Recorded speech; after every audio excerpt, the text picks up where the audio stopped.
Hey everybody, thanks for checking me out. Welcome to the video. I'm just getting back today. I went out this morning. I did 2 estimates for commercial snow plowing. I usually don't do commercial snow plowing because there's no loyalty in the game. But unfortunately, these 2 contracts are referred to me by friends that I know. So I at least have to go check them out, look at them, and keep the peace. So I got there real quick. I walked them real fast, looked around, see what I could put the snow, how the street was by where the snow's going to be, being plowed, because the towns and villages and the cities also have an effect on your snow plowing ability too. So the first one I got there, I met the person. It was a small little commercial business. Probably take about a half an hour, and once I got used to it on a light snow, I could probably get it done in about 20 minutes. The positives to this estimate was that they are closed on Saturday and Sunday, so that's great. So anytime after 5 o'clock on Friday, I don't have to worry about it till 5 o'clock in the morning on Monday, so that's a huge plus.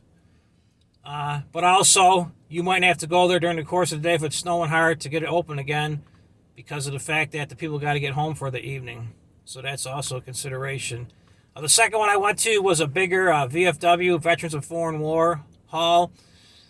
It was asphalt, and also there was some stone. So stone's another thing to take into consideration. I walked the property, looked at it.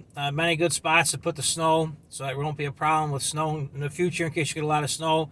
There's plenty of spots to stick it in. But with being gravel, you got to remember at the end of the season, you might have to go back with a skid steer or at least a rake and a wheelbarrow if you don't have it. And also probably move some of that loose gravel that you push into a pile around just to make everybody happy so there's no sinkholes over there.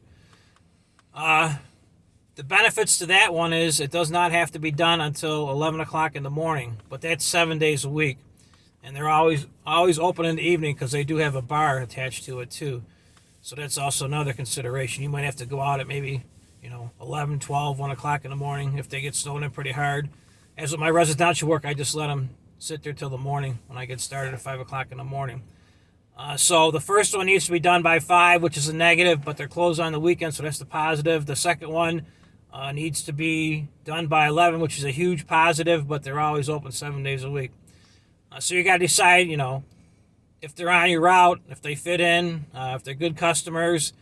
Also, you need to consider you need to really go out if you're going to try doing commercial work, and you got to bid early because a lot of these places, they have like general meeting with the body being the organization group of all the members, and it's usually like once a month. So sometimes you get in and they might not have a meeting for a couple of weeks and you won't hear nothing. So the sooner you get in and meet people and talk with them, the sooner you can lock them up. If that's your cup of tea, right now I'm going to bid high on both of them. If I get them, I'll make it worth my while. Chances are I won't get them because I'm going to bid a little bit too high because everybody's always looking for the cheapest price, especially in commercial work. So if you got any questions, let me know in the comments down below. I'll be happy to answer them. I'll share some of my knowledge. Thank you for checking me out. I'll see you guys on the next one. Have a great day.